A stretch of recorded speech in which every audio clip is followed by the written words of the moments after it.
So this is Slacking Towards Utopia, the state of the internet dream. Please welcome Jennifer S. Granick. Thank you. Thank you. Really? New college? Awesome. My alma mater. I should talk a little bit about New College in this talk. I want to thank everybody for coming. I think I got a really awesome room to speak in this year with these totally cool computers behind me. And I want to also thank my parents who are here. They're over here. They've gotten to come see me talk a number of times here at DEF CON. My dad's hacker name is the Eagle, so you guys can look him up. I want to talk today about something that I think that a lot of us here at DEF CON hold really dear. I spoke about this last year at Black Hat when I gave the keynote. Can I just see, just a show of hands, how many people saw my Black Hat keynote? Okay, so some but not all. So the beginning, I apologize, might be a little bit repetitive for you guys, but I think it's important to set the stage. Because in that speech, I talked about something that I called the dream of internet freedom. And it's something that I think means a lot to many of us. And I said that the dream of internet freedom was endangered, and that we as a community needed to start taking that seriously if we wanted to ensure that we could have some of those things that maybe animated us politically, animated us technologically in the early days of the internet. So today what I want to do is I want to revisit that idea of the dream of internet freedom, and I want to take a look at what's happened over the past year and see whether we're getting closer to the dream or we're getting further away. And my goal is going to be to end my talk early before all the time is up so that we can start to have a conversation and start to talk together about what it is we might do if we want to take the dream seriously and try to see some of these things come to fruition. So before we get there, though, I want to take a little time for the people who didn't see the speech to talk about what this dream of internet freedom is. And I'm going to talk about it from my experience and how I came to believe in this utopian vision. And for me, it started when I read Stephen Levy's book, Hackers, and Hackers, Heroes of the Computer Revolution. And in this book, I learned that information wants to be free. I learned that computers would help us understand authority better and be able to be more individualistic, make our own decisions about what was right and what was wrong. I learned that computers could connect people so that we could talk to each other and share information. Then I learned that individual rights were something that could be built in to the technological world around us. That decentralization was not just a principle of computing, but was also a principle of political freedom as well. And so this came to be what I started to understand as the dream of internet freedom. The dream of a free, open, interoperable, reliable internet where people can speak their minds and anyone who wants to hear it can listen. So I also learned not that long after about that the hackers were a thing and that hackers were really intimately tied to this dream. And Stephen Levy tells this story about old school hackers from back in the 1950s at MIT, but I learned that there were people now, today, who were trying to make this dream true. Because I discovered the Hacker Manifesto, written and published in 1986, which I guess it's an anniversary this year, and published in Frack magazine. And there I learned that hackers were people who wanted free access to information and were willing to take time to build the tools to make it so. That hackers wanted a world where curiosity was its own reward, and that people could explore this world around them and find their own truths, not just accept the conventional wisdom. So, as the mentor explained it, with this background, the future could be a place where people would just meet mind to mind and exist without skin color, without nationality, without religious bias. And I wanted this to be true. But I learned when I started to read The Hacker Crackdown by Bruce Sterling that it was in danger. and that there were law enforcement agents who were using a law called the Computer Fraud and Abuse Act, my personal enemy, to go after people who are trying to explore this network and interpreting this law in these huge ways that basically criminalized curiosity. Around about the same time, so I was going to law school and I was like, this is going to be the thing I really try to fight against. And around about the same time, we learned about the horrible global scourge of online pornography. And some people here are pro-porn, I understand. I think, I was pro-porn too. The idea is that, there was this, the internet, which should be this nice place for people to hang out, was polluted with all of this terrible stuff, and that we needed to get rid of it. That was a very common point of view. There shouldn't be anything dirty on the internet. And another sort of alternative view is that, well, if there's going to be dirty stuff, for those few people who are interested in it, it should be zoned. Like in a city, how there's like a red light district that's kind of slummy and run down, and you got to go there, but everything else should be policed and be clean. And this idea was terrible for those of us who wanted the internet to be a place that would be a free exchange of ideas. It was terrible because our dream was that the internet would be like a library, but better than a library, where every book that had ever been written was on the shelf and available. And here it was that these people were coming in and saying prudishly, no, it's not going to be like a library, it's going to be like TV or radio. And we didn't want that. So this galvanized sort of a generation of activists who wanted to fight against this vision of the internet as TV or radio in favor of the vision of the internet that it was freer even than a library. So into this mix comes John Perry Barlow, lyricist for the Grateful Dead, founder of the Electronic Frontier Foundation, lovely man, very poetic writer, and he drafted this Declaration of Independence of Cyberspace. And in the Declaration of Independence of Cyberspace, he set forth this vision. And he said in it, governments of the industrial world, you weary giants of flesh and steel, I come from cyberspace, the new home of mind. On behalf of the future, I ask you of the past to leave us alone. You are not welcome among us. You have no sovereignty where we gather. Now, this vision wasn't just a reaction against the whole cyber porn hysteria with Marty Rim and the passage by Congress of laws that would say that it's a penalty, it's a crime to put porn on the internet.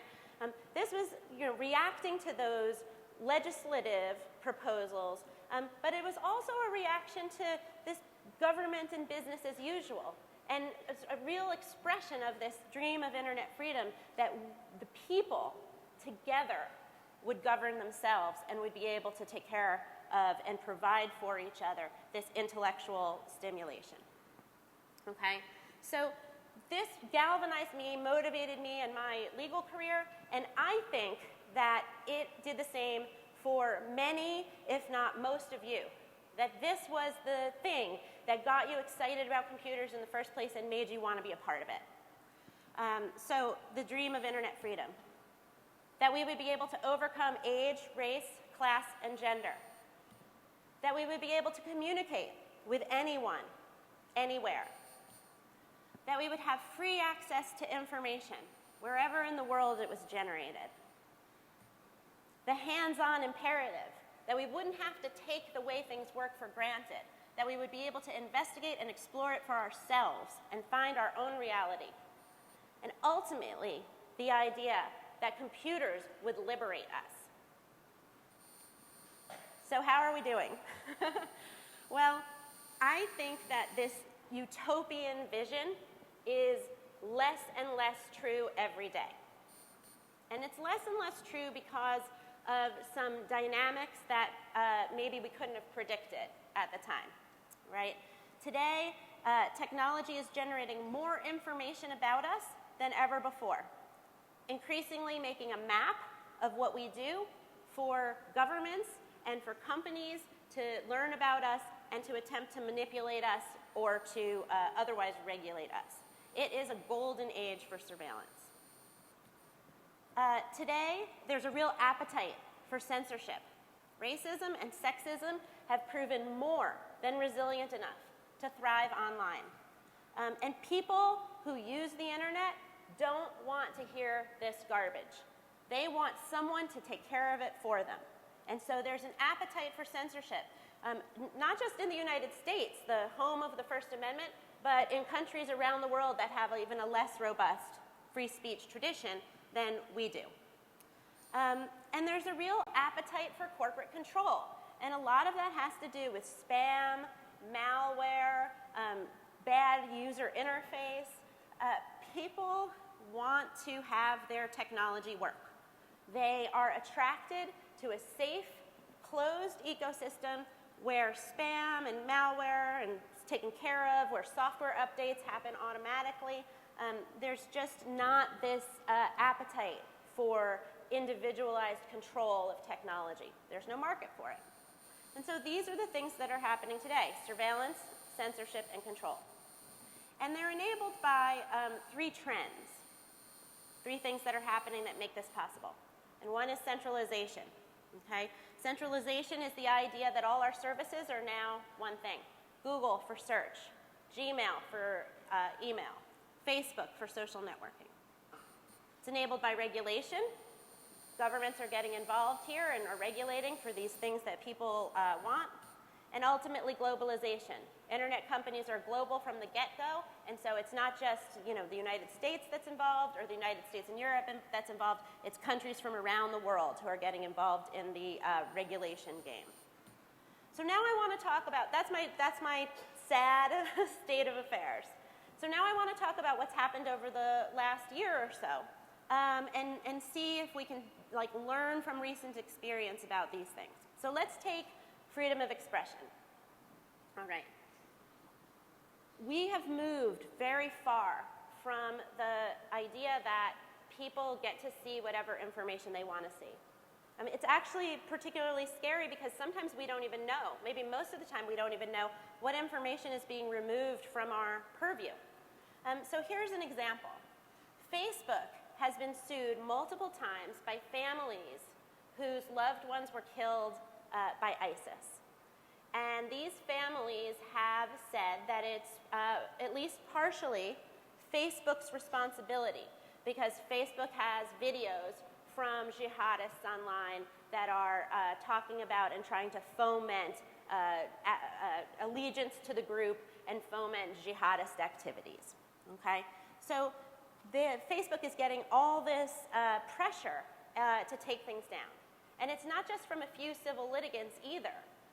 United States government officials go to these social networks and they say, we know we can't make you do this under the First Amendment, but surely you can exercise some corporate responsibility and take down these beheading videos and stuff. Surely you don't need to carry this kind of terrible, inflammatory crap on your network. And companies start to take this stuff down. But then we have something like the Philando Castile video, a video of an African-American man who was shot and killed by police officers for no good reason. And initially, Facebook took the Castile video down. And then there was this outcry. Why are you taking the video down? You're censoring this evidence of police brutality. People need to see how this man died. These are the same thing. They're not different. They're the same thing, but we're putting this pressure on the intermediary, on a private company, to make these decisions for us about what we're going to get to see and what we're not. All right? It's not just Facebook. When on Twitter, some guy basically harassed a African-American actress, Leslie Jones, the woman who appeared in Ghostbusters, to the point where she was like, screw this, I'm not going to be on Twitter anymore. It's too filled with hate speech. I don't want to put up with this. And so Twitter blocked the guy. And he claimed, okay, it's a big violation of my free speech. He can go on the web and he can still say whatever he wants if people want to find it. Maybe it'll be a little bit harder. I don't know. But the web only really works as open if you can find the stuff you want when you search for it. And that means Google. Google is the dominant search engine basically around the world. Some countries have their own, but basically in almost every country of the world, Google's the dominant search engine. Well, what does Google carry? They have a huge responsibility because that's the venue, that's the path through which most people are going to find the information that they want. So Google is under an immense amount of pressure to change its search results in order to accommodate certain political demands. So Google is supposed to demote torrents because torrents are copyright infringing. Google is now subject to orders in Europe about the right to be forgotten. Now, the right to be forgotten is the idea that even true information about you at some point becomes sort of outdated or outmoded. And if you don't want people to be able to find that thing about you and have it be the main thing they know, you can go and be delisted from the search engine so that if they search for you, they don't see your DUI or your terrible high school debate performance or whatever it is that you don't want people to see. So it's this privacy right that is developed in the European Union. But the result of it is that when people search for you in Google, they're not getting truthful information, right? And France and Germany were the countries that have been really, advocating this, saying, well, it's not really even a conflict between privacy and free speech because you don't have a free speech right to have this private information about people. A very different vision than we here in the United States have, right? So ultimately the question is, Google's got to comply with French law. They have to. They operate there, they have to. What does it mean, though, to comply with French law? Does it mean that if I'm a French citizen and I have information de-indexed about me, then nobody in France can get it, or nobody in Europe can get it, or nobody in the entire world can get it? And what France is doing now is France has pushed its case against Google that Google is legally obligated to remove these results, not just for France, not just for Europe, which has the right to be forgotten, although it's different in different countries, but for everybody, even here in the United States, where we would have a right to access that information. Sorry, technical difficulty.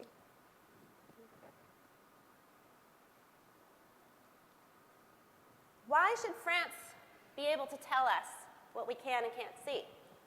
But because these are global companies being regulated by global governments, that's what's happening, okay? In another example, people are suing in Europe. They're suing Twitter and YouTube and Facebook for a deficient response, in their opinion, to hate speech. But hate speech is legal in the United States. There was a news story this year where the German Chancellor, Angela Merkel, was overheard pressuring Mark Zuckerberg, asking him what is he doing to prevent criticism of her open-door immigration policies. In the law, we call this a slippery slope, right? It starts with stuff that people agree on, like maybe copyright law and terrorist content, and then it goes to information about police brutality or truthful facts about people that we're interested in, or government policies. And I want to show you just one other thing about this. My point is that these decisions about freedom of expression are inherently discriminatory. They're inherently discriminatory because it's all about the government's point of view or the majority's point of view of what's legitimate speech and what's not. We don't see Google and Twitter and Facebook under huge amounts of pressure to erase their sites of every iteration of the Confederate flag. But we do see them under that pressure to erase their sites of everything about ISIS. It's just a political question. Okay, surveillance. How are we doing on surveillance? Just gonna say, so you guys know, not very good, okay? Technology proliferates all kinds of information about us, online and increasingly offline. As we use health devices, we have the Internet of Things, we have sensors everywhere in our TVs and on the streets. It's a golden age for surveillance. And when technology has done what it's done and made information collection about us so cheap, so easy, and so ubiquitous, then the law has a role to play. This is where the law should step up its game and get involved and say, we're going to provide people with protection from suspicionless surveillance, okay? But the law has actually done the opposite. It's been really pretty pathetic. Basically, the United States Department of Justice argues, and in many cases successfully, that the law doesn't require a warrant for vast categories of data about you. Not for your opened emails, not for your Dropbox files, not for information about your physical location, not for your information about who you call or who you email, not for your health data, none of that. The Department of Justice says no warrant. And I want to stress for people who are not lawyers the importance of the warrant requirement, because the warrant does a couple of things. One thing it does is it requires probable cause. And that's really important because that removes suspicionlessness out of it. It's not like, well, we're just going to spy on you for no good reason. It gets a judge involved, somebody from the government whose job it is to do more than just catch criminals, somebody who's got another job so that we can balance. And when you put these two things together, basically what it means is the warrant requirement is the enemy of mass surveillance, right? The warrant requirement is about going after only individual people for good reasons. But we're at odds. We, the people, are at odds with our Department of Justice on this, which basically wants to be able to go after this information, if it's reasonable to get it, which is in the eye of the beholder. In other countries, the legal protections for this kind of data are even lower than they are in the United States. As a general rule, there are examples to the contrary. But as a general rule, people in other countries are doing even worse. Now, we're going to be fighting this battle this year and next year. The law that underlies the PRISM program that Edward Snowden revealed is going to expire in December of 2017. It's called Section 702.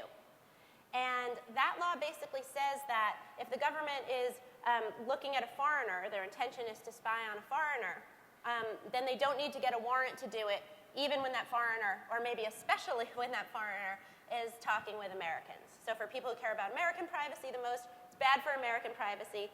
For foreigners, it means if your data is stored in the United States, it's bad for you. There's no need for a warrant. So as this law starts to expire, those of us in the civil liberties community are going to be fighting to reform it. And so you guys will be hearing from me and others about basically trying to make the law step up and protect people's data that's stored in the United States. This year, there's been another move to make data even easier for law enforcement to get. So one big issue is the idea of borders and internet jurisdiction. It's really complicated. If you have law of one jurisdiction, what if another country wants to do things a different way? Similarly, if the data is here in the United States, can other governments get it? That friction, that uncertainty used to be kind of a protection for people from around the world. But now there's a legislative proposal that is being considered, which would basically say that so long as the United States government certifies, does sort of a handshake with another government to say that they meet certain requirements, that they're fair and that they are, they have adequate safeguards in place and those sorts of things, then United States companies will be able to turn over their customers' data to these other governments without needing to go through a U.S. legal process or without needing a warrant. Again, it's another way to make sure or to set up a system where people's data will get turned over to government investigators and intelligence agents without judicial review and without a warrant requirement. Okay, so this is another legal battle that we're fighting this year. So ultimately, we think about the internet as this very chaotic thing where it's like all these beautiful individual drops of water coming together to make this wonderful cloud that we can, that we can investigate. But increasingly, the cloud is getting locked down, right? And it's becoming something that is very surveilled, very controlled, and very knowable. The best thing that's happened in surveillance all year is encryption. Encryption adoption's been huge, and it's been that successful because companies have been able to implement it pretty much unilaterally. They've had to struggle against governments making arguments that they shouldn't encrypt, but they have been able to roll out encryption. So Gmail to Yahoo Mail is now encrypted, WhatsApp is now encrypted, but these, we're doing a lot better. If you compare us to 3 years ago or 4 years ago, a lot more of our stuff is encrypted. And encryption is good because even when it's not end-to-end, encryption means that it frees us from mass surveillance, and it means you have to go to somebody who holds the data and at least have legal process, right? So even encryption that's not end-to-end is really valuable for defeating suspicionless surveillance. But, there's all this pressure against that. And the pressure against that comes from our government, which wants to try to pass rules or get voluntary cooperation with systems that ensure wiretappability. And this pressure comes from other governments, like, for example, Brazil. Brazil has jailed Facebook executives because WhatsApp is encrypted, and they're unable to turn over information. And now they're fining Facebook for that. So, what are we going to do about that? And then ultimately, there's been reports, one by Rapid7 and some other reports out there, that while we're doing better with encryption, we're doing far less than we actually would need to do. There have always been unpoliceable spaces, right? There have always been things that the government didn't know, whether it's our thoughts, our behavior in the bedroom, what we do and say when we're in church, our ephemeral movements as we move through space and time during the day. And there are, yes, risks from having these things be private, but there are vast rewards from the fact that we take these risks. The fact that people can break the law is necessary for the evolution of our society. It is part of the natural growth of things, even when it includes crimes. Because over time, we've changed our minds about some things that are crimes because people were able to do it, and eventually we saw that it was good. Homosexuality, marijuana, sedition, and more. So this idea that there should never be anything that you can hide, that we should live in this closed-down cartoon cloud world, to me is really quite terrifying. Because if governments are effective, it basically is a hindrance to our social and political development as different communities. So finally, I want to talk about the freedom to tinker. Many of you understand why this is important. It sounds like a hobby, but it's really not.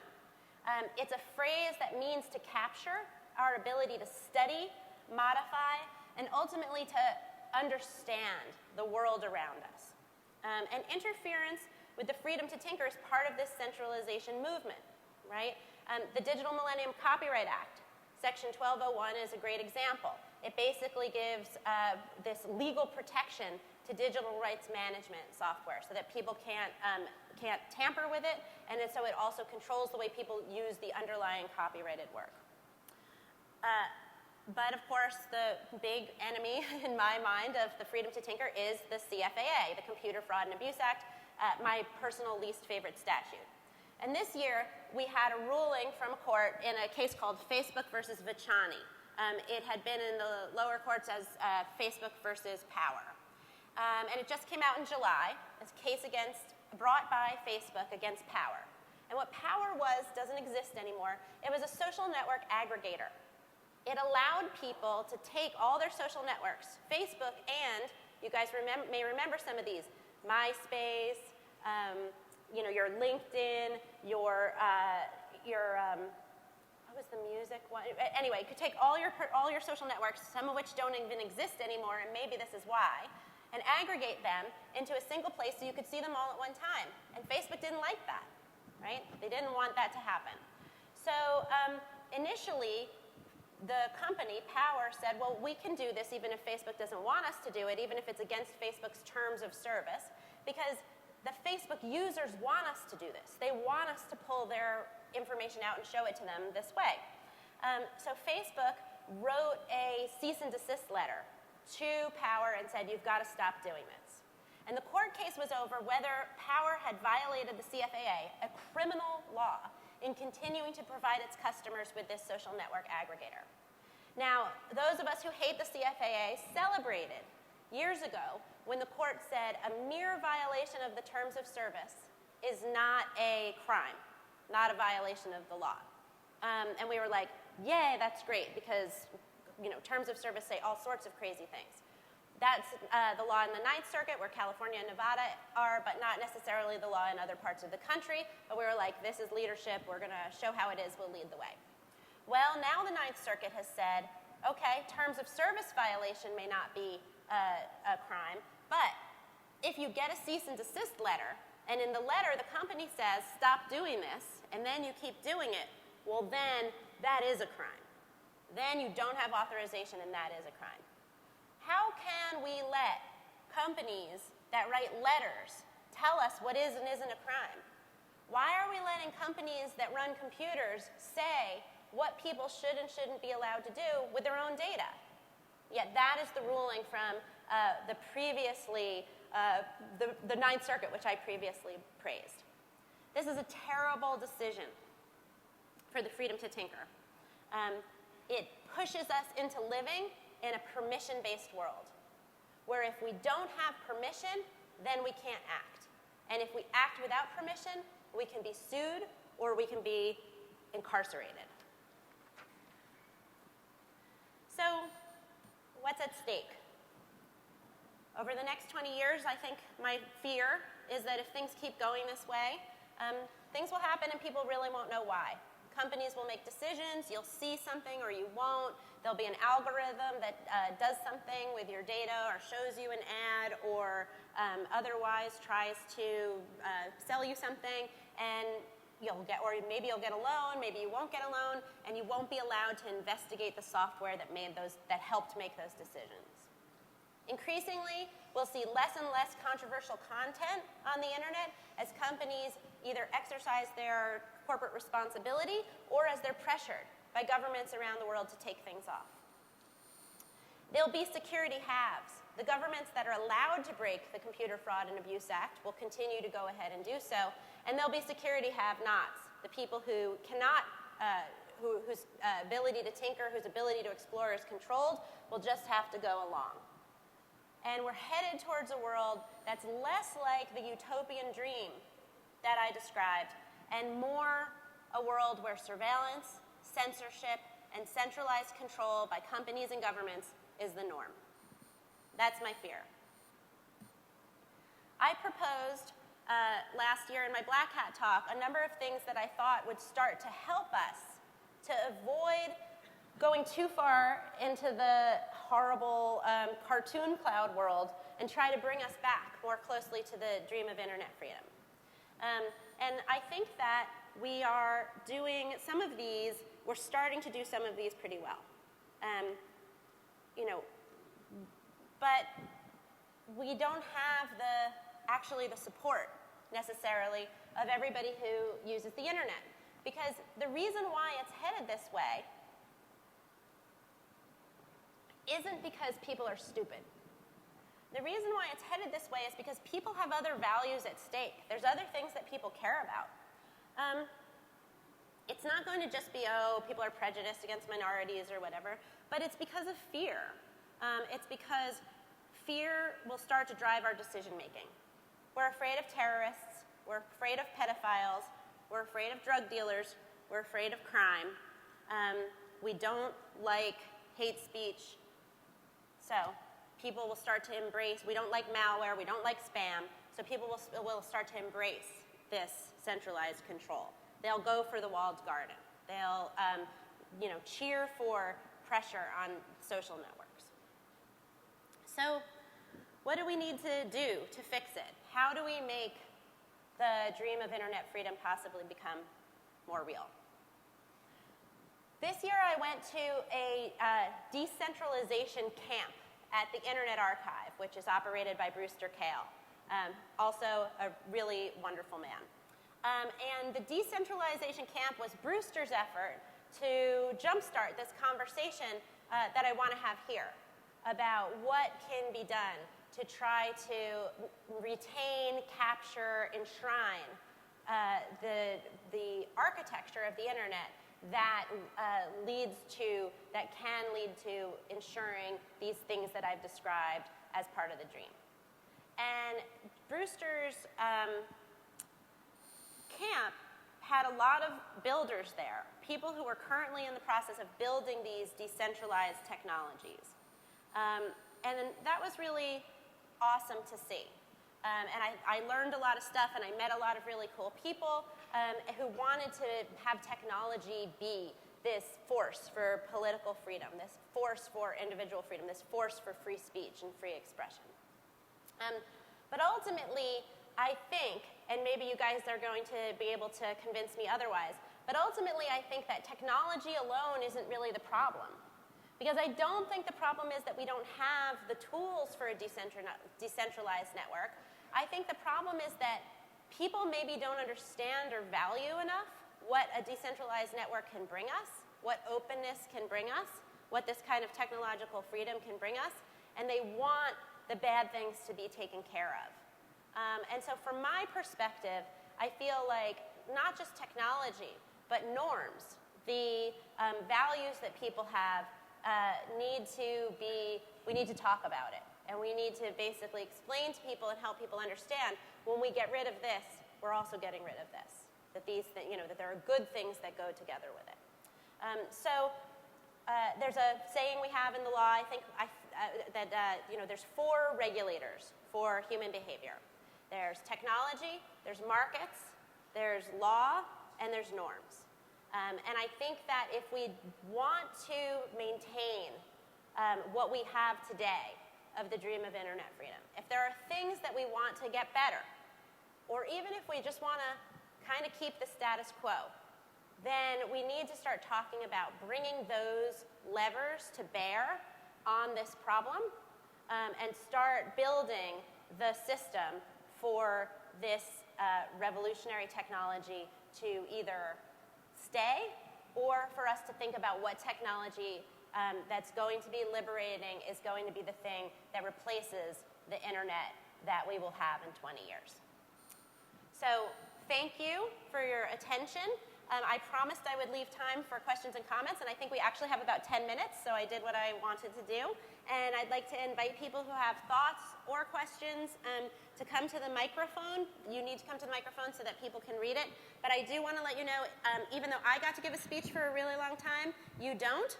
So please keep your comment pretty short so that other people who want to say something have an opportunity. Okay. I'm going to go with this. Oh, thank you. Thank you very much. I'm going to start with this brave gentleman in the front here in the blue shirt. So in the spirit of keeping it short, I got 2 questions. One, what's your prediction on encryption becoming illegal at some point in the U.S.? And 2, is there any role for the dark web to save us? Okay, great question. So I know I'm going to be quoted on these things, but I'm still going to tell you what I think. I don't think encryption is going to become illegal in the United States. I don't think that's going to happen. What I like to say about that is you have law enforcement interests, not even intelligence, because the intelligence agencies, NSA, they've developed the skills and the techniques that they need to circumvent encryption. We've seen it in the Snowden slides. They have these great hackers. They've got lots of great tools. They can get around encryption in lots of different areas. But the people who are really wanting to circumvent encryption are law enforcement, the FBI, and ultimately local cops. And usually, I say that law enforcement wins. But law enforcement is up against all the money in the world. And when you put law enforcement, usually very successful political player, up against Apple, Facebook, Twitter, Google, business interests that don't want to be hacked, etc., then I think they're not going to win. But these American companies that are really dominant are not so in other countries. And just look at what's happening to WhatsApp in Brazil. People said the guy who was like the vice president of sales spent a couple of days in prison. Now Facebook's being fined. And I don't know, maybe this fine isn't a serious penalty, but governments can bring very heavy fines to bear. And ultimately, then the question is, well, what are you going to do? Are you going to abandon that country as a company? You're just not going to operate there anymore? Or are you going to try to make it work? And we've seen both. We've seen, Google get out of China, and we've seen BlackBerry RIM make special devices for particular markets. So that's where I think the risk is really going to come. What do I think about the dark web? I think it's possible that the dark web is the future web. We just don't know. Every technology gets its start in crime. Pagers used to be a sign that you were a drug dealer or a prostitute. I can go on. So the early adopters of technologies are usually criminals, but then, God bless them, they develop the technology, and then it finds these legitimate uses, and then people around the world fall in love with them. Not pagers anymore, obviously, but for a while those were useful. Yes? Hey, as an old internet fart, I'm going to play a little devil's advocate here, and hopefully you can provide a little bit of incentive, as you just did with your last comment. I've always run my own servers. I run over other people's pipes, X25, Bisync, all this stuff. I don't really care. I don't have any Facebook. I don't have any of this stuff. So why would I care about this? And I've worked on both sides, by the way. I've worked on the government side and the outside, and they both have their points. So yeah. That's my look. I think that, other than altruism, I think the reason for people who are very technologically astute to care is because you want to talk to other people, not just yourselves. You want to be able to access information from people around the world who don't have that same technological expertise. If it's going to really be a global marketplace for ideas, there can't be an expertise price to pay to get in the door. Can you help me clarify, or just help clarify, what seems to be an apparent contradiction with freedom of information, freedom of access, and those kinds of things, but also at the same time you push for end-to-end encryption, and how do you compare the needs of the freedom of information with individual property rights, intellectual property rights, protection of national security information, those kinds of things, and what's your view on how that kind of jives together? Yeah, that's a fantastic question. So I'm just going to come clean and admit that there is a conflict there. If you're talking about free flow of information, then what's privacy, right? If you want to talk about, incentives to create, and those are part of intellectual property, then how does that impact the free flow of information? And I guess what I would say is there are specific policy issues we could discuss. But I think that we don't value the internet freedom utopia view as we make those debates enough.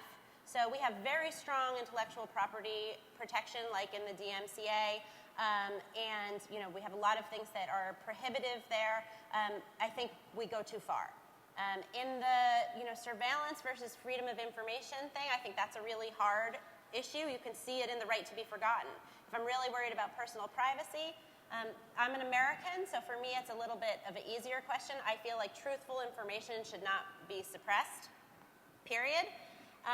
But that does mean that the privacy of some people or their ability to keep information about themselves secret is going to be a little bit less. But I think that we need to value to me, I value the freedom part more.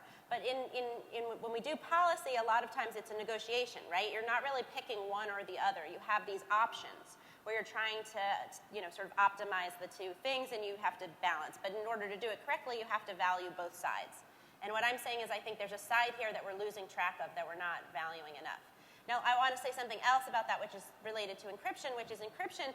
I think one of the policy problems there is that we have policy people, lawyers, who are used to, on the one hand, on the other hand, let's make it work, try to find a way to make it work for everybody. Nobody's going to be entirely happy. And then we have it's either encrypted or it's hackable, And I think the problem there is that policymakers have a very hard time understanding how difficult security is, and that efforts to undermine security, given our current state of the knowledge, means it's going to be insecure.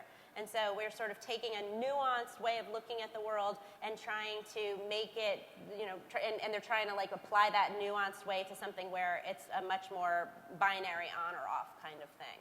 So I think that we don't have that nuance there. But thank you. Hi. Pertaining to your comment about the Facebook lawsuit in regards to their cease and desist, how does that apply to the First Amendment in the form? And if I say fuck Facebook, does that mean I'm going to get arrested when I walk outside? Because fuck Facebook. How about that? Nobody arrest that guy. You know, Facebook benefits economically from being able to control the way that people use Facebook data. And it's, you know, Facebook was like, well, if we have aggregators, I don't know what they thought, but certainly an aggregator allows you to use different social networks more, but if you have to pick one, then somebody's going to end up being the victor in the marketplace, and that's what ended up happening.